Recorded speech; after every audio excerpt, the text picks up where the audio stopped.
मेरे साथ एक कांड हो गया है। मैंने चेनसॉ मैन रीजे का ट्रेलर शुरू किया एंड मैंने वापस वाला देखा, तो फिर उसके अंदर क्या था कि मुझे पता है कि इसकी कहानी किस तरीके से जाने वाली है, किस तरीके से होने वाली है, लेकिन मेरी एक्सपेक्टेशन थी कि वो ट्रेलर के अंदर कुछ भी नहीं दिखाएंगे। लेकिन उन्होंने क्या किया कि मापा वालों ने जो 22 से 23 वाले जो सेकंड है, ये 2 ही सेकंड इन्होंने कुछ ऐसा दिखा दिया कि मेरी जान चली गई थी। एंड मेरे घर वाले मतलब यहाँ पे एक पीछे थे एंड आई बी लाइक वो ज़रा सा मतलब कुछ होता है ना कि तुम 2 सेकंड बाकी होते तुम्हारी और मौत के बीच, मेरे लिए वो वैसा सीन हो गया था।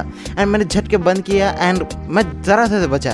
End of course after that मैं अकेले में जाके उस वीडियो को देखा, लेकिन दिस थिंग शोज कि भाई कितना ज़्यादा खतरनाक मेरे साथ कांड हुआ था। एंड मुझे लगा था कि भाई इसके अंदर कुछ हो ही जाएगा।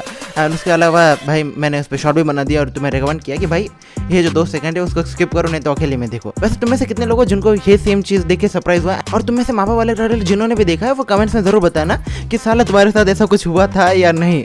एंड वैसे मैंने बाकी वाले ट्रेलर्स नहीं देखे, सोनी पिक्चर या फिर ये वाले, लेकिन मोस्ट प्रॉब्ली उनके अंदर ऐसा कुछ नहीं है, क्योंकि भैया उनके ट्रेलर की लेंथ बहुत ज़्यादा छोटी थी। जितना मुझे याद है क्रंची रोल का शायद थोड़ा बड़ा हो सकता है। मापा वालों ने मेरी एक टाइम के लिए ऐसी लगा दी कि भाई मुझको लगा कि आज तो भाई मैं घर से निकल जाऊंगा, लेकिन दैट थिंग हैपन। लेकिन उसके बाद अपन ने जो ट्रेलर है उसको वापस देखा एंड उस पर बात करनी जैसी बहुत सारी चीज़ें तो है। वैसे टू बी ऑनेस्ट मैंने मांगा नहीं पढ़ी है इसकी, मतलब चेनसॉ की मांगा मैंने पढ़ी थी तो बहुत ज़्यादा टाइम पहले पढ़ी थी, बहुत ज़्यादा पहले पढ़ी थी जब वो जो गन डेविल है उसका वाला आर्क चल रहा था। एंड उसको पढ़ के बहुत ज़्यादा टाइम हो गया एंड शायद 2 साल हो गए बे। तो अब तो मुझसे एक्सपेक्ट भी नहीं कर सकते कि साला मुझको याद रहना चाहिए। तो बिकॉज ऑफ दैट मुझे उतनी सारी चीज़ें याद नहीं है, लेकिन इतना तो पता था कि इसके अंदर कुछ ऐसा होने वाला है। एंड मैं तब भी सरप्राइज हुआ। तो इस किस्से से तुम्हें पता चल जाता है कि भाई मैंने जैसे ही वो सीन देखा मैं मंत्रमुग्ध हो गया। बिकॉज ऑफ दैट अगर मैं थोड़ी बहुत गड़बड़ कर दूँ तो फिर एडजस्ट कर लेना कॉमरेड। वैसे अब बात करते हैं ट्रेलर को लेके। तो देखो ट्रेलर जो है वो ऐसे स्टार्ट होता है एकदम स्मॉल पॉइंट से। इंजी अपना दिल साफ कर रहा होता है, अपने को उसकी हार की चीज़ें बता रहा होता है कि भाई माँ की माँ ने उसका दिल ढूंढा है, तो फिर माँ के पास उसका दिल है, लेकिन जो उसका शरीर है वो मंत्रमुग्ध होने के लिए रेजे के पास जाना चाहता है। एंड उसके बाद उसकी बहुत खूबसूरत इमेजिनेशन शुरू हो जाती है। एंड उन इमेजिनेशन के अंदर जैसे वो उठता है उसको पता चलता है यार ढट तेरे यार साला सपना था भाई, अपना 3 के पीछे तो जा ही रहा है। वो 2 औरत पसंद आ गई है एंड वो बात वो पोछता को बता रहा है। एंड वो सोच रहा है कि साला अब इस सिनेरियो में मैं क्या करूँगा।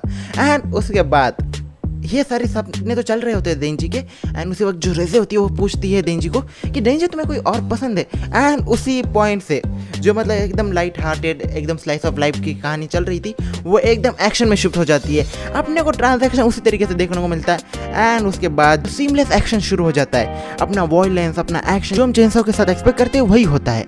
एंड भाई साहब इसकी जो मूवी आने वाली है उसके लिए तो मैं बहुत ज़्यादा एक्साइटेड हूँ। एंड मैंने देखो मापा वाला ट्रेलर देखा है तो फिर उसके अंदर तो 19 सितंबर रिलीज डेट बताई है, लेकिन मैंने सुना है कि जो सोनी पिक्चर्स है उसका 29 सितंबर वाला है, यानी कि अमेरिका के अंदर 29 सितंबर को होगा। मैंने सुना है, मुझे कंफर्म पता नहीं है, लेकिन पर्सनली भाई मैं तो तैयार हूँ।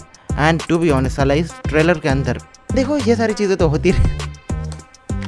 होती रहती है, लेकिन ट्रेलर बहुत ज़्यादा खूबसूरत था। वैसे डैन का एपिसोड नंबर 1 आया है, उस पर भी वीडियो आने वाली है, इसलिए चैनल को सब्सक्राइब करो। वैसे ट्रेलर देखते हुए तुम्हारे साथ कोई अजीब सा किस्सा हो गया हो या फिर तुम सरप्राइज हो गए थे उस सीन को देख के, कमेंट्स में ज़रूर बताना। मिलते हैं अगली वीडियो में, तब तक के लिए टाटा गुड बाय कॉमरेड।